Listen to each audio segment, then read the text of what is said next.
A tēnā koutou e te iwi whakarongo mai nei, gai whakarongo koutou ki tō tātou taonga Te Upoko o Te Ika. I tēnei wā gai whakawhiti atu rā ahau ki te whenua o te honu nui Amerika, ki te kororo ki tō tātou kai kororo a Ann Werner. Listeners, we're very lucky we've got Ann Werner over in the States right now. It's probably the centre of quite a bit of news at the moment. Ann, welcome. Tell us, in your neighbourhood, what's happening with regards to this, these riots and the police? What is the story in here? my neighborhood, everything is quiet. And actually, I saw a thing last night on the news. I live in a town called Frederick. It's the second largest city in Maryland, and it's very small. I think there's maybe 75,000 people, so it's not a big city, but it's very multicultural and multiracial. And I saw on the news last night that the mayor of our city is putting together a thing with police and citizens, and really looking to address the problems. But we have not had any unrest here. I'm sure that there are people from here, because we're just 50 miles out of Washington, D.C., that have participated in those demonstrations. But we haven't really had any problems at all here. But the whole thing is extremely upsetting, because my cell phone is ringing. Let me just throw that. There we go. Sorry about that. That's all right. It's very upsetting to see what's happening, because, well, we are in the midst of this pandemic, and you have all these people out on the streets. And last night, there was a peaceful demonstration, and it was before the Washington, D.C. curfew. But Donald Trump, who was hiding in his bunker, he got federal forces to go in and tear gas the demonstrators. In other words, clear the park when they were demonstrating legally, right? Because he wanted to come out and he wanted to hold his Bible in front of this church, which, quite frankly, I mean, I'm not a religious person, all right, but I grew up Catholic, and there's a word for what he did, and it's blasphemy. For that man to stand in front of a church and hold a Bible and say that he cares one whit about the murder of George Floyd it's blasphemy, because he eggs on these white supremacists that are coming in and causing this problem. And even, like the mayors of some of the cities, I think it was the other night, the mayor of St. Paul, they arrested a lot of people, and they said most of the people that they arrested were not from St. Paul. They were outside agitators. They come in. And so now Trump, of course, is trying to say that it is Antifa, which is an anti-fascist group that's been around. And they do not go and stir up trouble. They're anti-fascists. Basically what they do is they'll go in and they'll kind of stand toe-to-toe with white supremacists, but they don't cause problems. They don't get into fights. It's the white supremacists who come in and they start smashing windows, and they take, they're the ones that start all of the violence. And then what you have is this toxic stew, because a lot of these people that are at these demonstrations, they're young, and they're understandably upset. And so when you have tensions that high, and then you have problems, when you have instigators come in, it goes without saying that some of these young people are going to participate. Yeah. Even though that they were peaceful before. And it's just because we have been down this road so many times.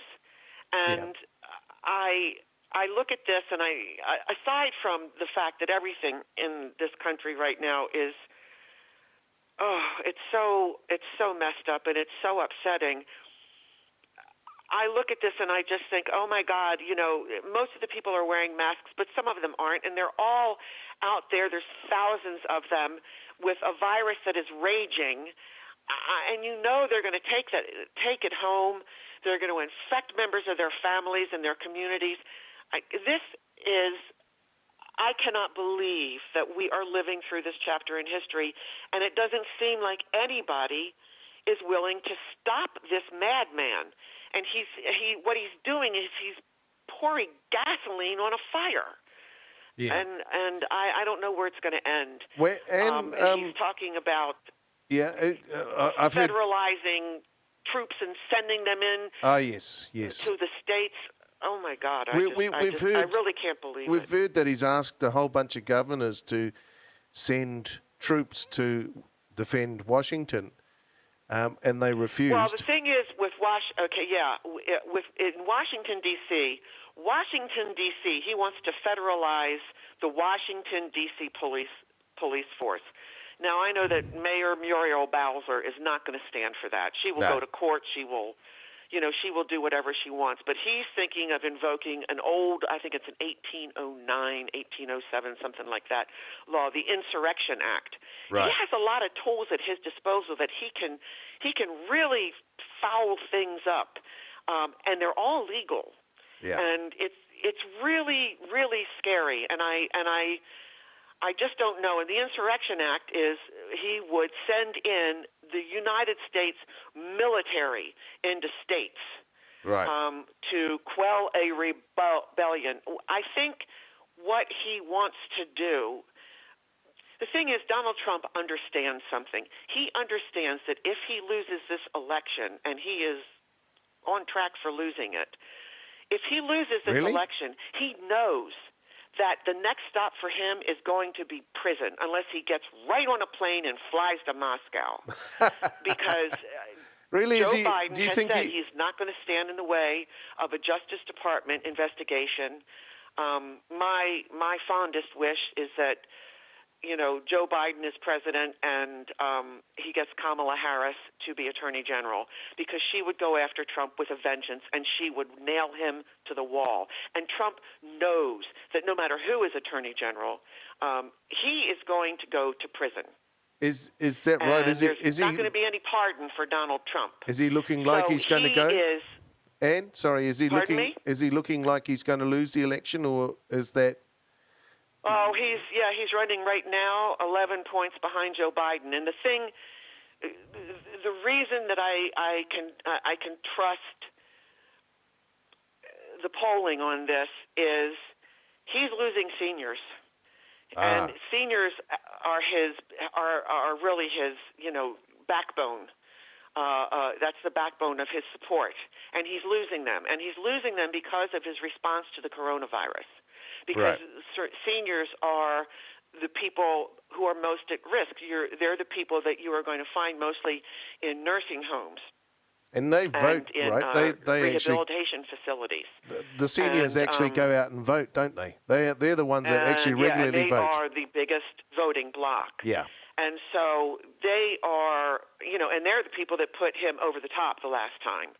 And I think they just did, I was just reading, I can't remember which poll it was, but it was one of the bigger polls, and they did polling in these states that Trump won before, and he is underwater in all but one. I think North Carolina, he's ahead of Joe Biden by, I think, 1.5 points.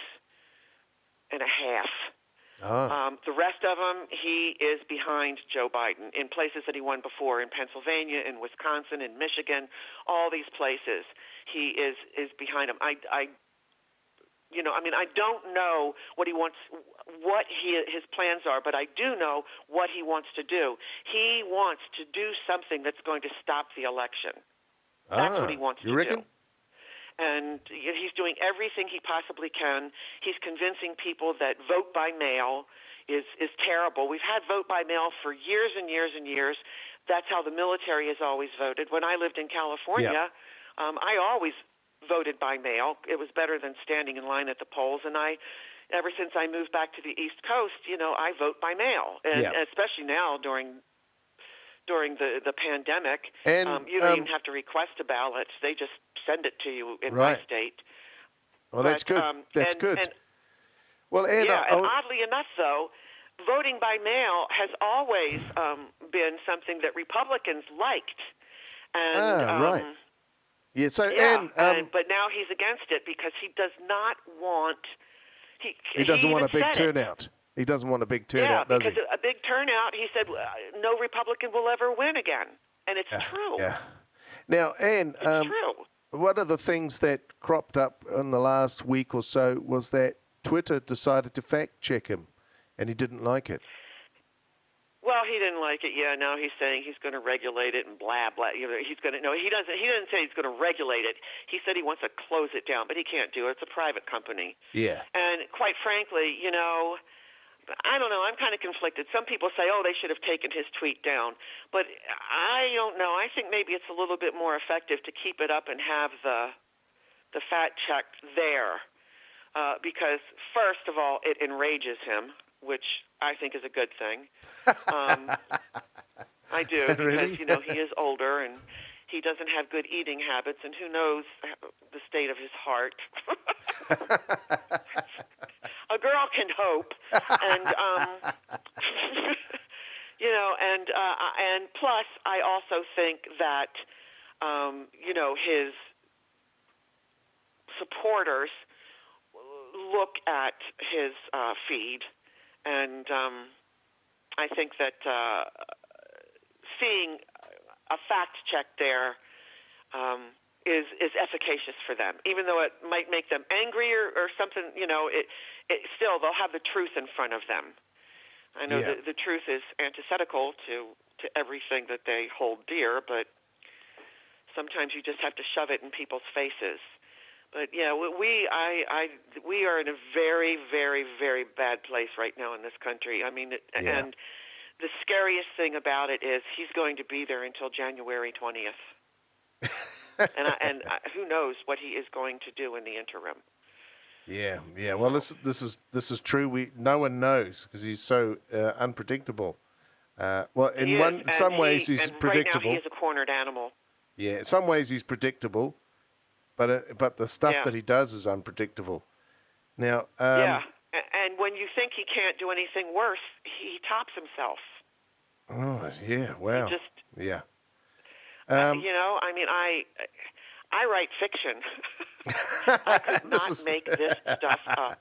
No, I could not make it up. Now, and there's a bunch of conservative think tanks over in America that really hard out support Trump and all the stuff that he's done. Do you know anything about those? Oh, sure. They're the ones that they put out a whole bunch of propaganda. It's like I don't know all of them, but you know, it's now the Koch brother because there's only one of them left. Yeah, that's right. You know, and there's some, and they put out a lot of propaganda.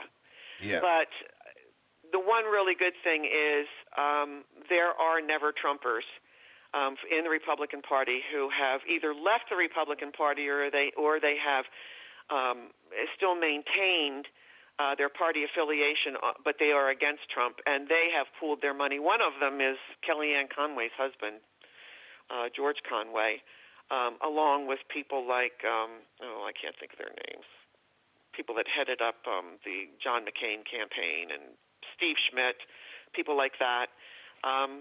They have all gotten together, and they are making anti-Trump ads with a lot of punch. Oh, really?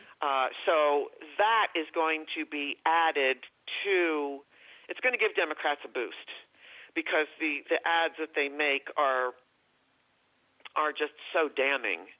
And well, some of the stuff, all they have to do is just use news clips of Trump. That's all they got to do. Some of the stuff that these conservative think tanks are saying are contributing to some of the stuff that's come out about the virus and 5G and all that kind of stuff. I mean, they downplayed lies. the virus. Yeah. And I mean, it's challenging really the science. Kind of sad because I mean we are still in the midst of this pandemic, and our numbers are still rising in this country. They're rising at a slower rate, but that's just because so many places had shelter in place in effect, and most places still do. But, they've lifted some restrictions, and really it's quite disheartening for people to see people out there. Like in my state, the governor, he opened up the beaches in Ocean City, and people were on the boardwalk. Most of them didn't have any masks. There were crowds of people, and I just thought, what is wrong with you? What is wrong with you? But they think, oh, we're outside. It doesn't matter. But it does matter if you're that close to other people. And, Gosh, I'll say. And then I see people, some of the states have opened up restaurants. A restaurant, that is the last place you want to be, in an enclosed space. With a virus like that, and going you around. can't eat with a mask on. I mean, it's sheer insanity. But people, you would think that the virus was over. That's what they're acting, and it's like, no. But that's all right, because we're going to see this huge spike. We're going to see it. It's inevitable. It's inevitable. Absolutely. I agree with that. We're lucky over here. We've got one case left. And well, see, that's just because you live in a country that's sane. In comparison, we still have our insanity. I'm telling you, this country really, this country is in the midst of a massive nervous breakdown. Massive. Yeah. And it's the most frightening thing I've ever encountered. And I've been around the block a few times. I've lived through a lot. I am no spring chicken, okay? I am 73 years old. Wow. Yeah. And I have lived through a lot. I have lived through, I lived through the whole big communist thing when I still remember it, and I was little girl. In the 50s. Yeah, in the 50s. Yeah. And then the assassination of John F. Kennedy and the murder of Martin Luther King and Bobby Kennedy and all of it, the impeachment of Nixon, 9/11. I mean, I have lived through so much. Yeah. I can't even believe I can't believe these are my golden years. Really, truly, I can't believe it. I feel for you, Ann. If this is the way I have to end up, it's like, wow. Well, at the very most, you've got him for another 4 years, and it's all over for Trump.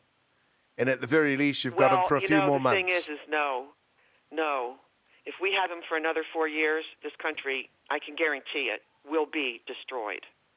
He's dismantling our government, Mulkey. He's dismantling it. He has installed his yes men.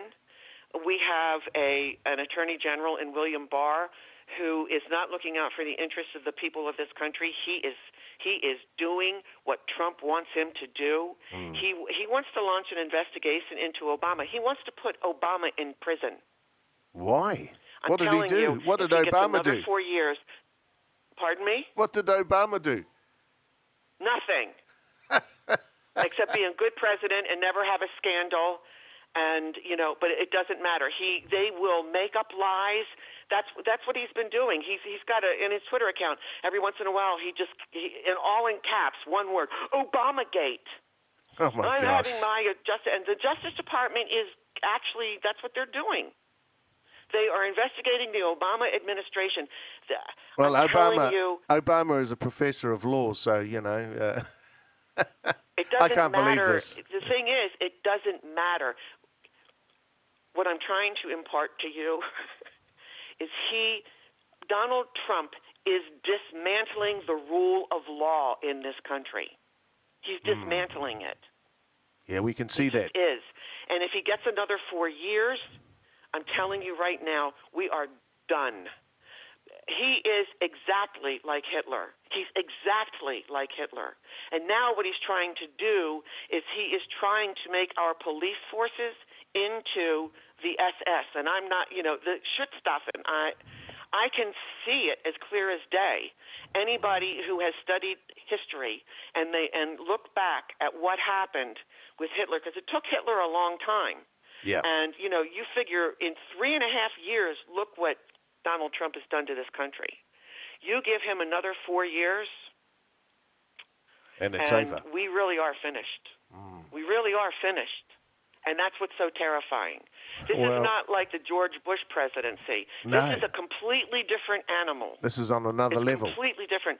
We have never, ever in this country, never had a president that flaunted the rule of law in front of everyone and bragged about it. I can see that there's going to be some restraints put on the next president because of this. But Anne, thank you very much for giving us your time. We really appreciate that, and I wish you luck in the coming months, and hopefully your dreams will come true.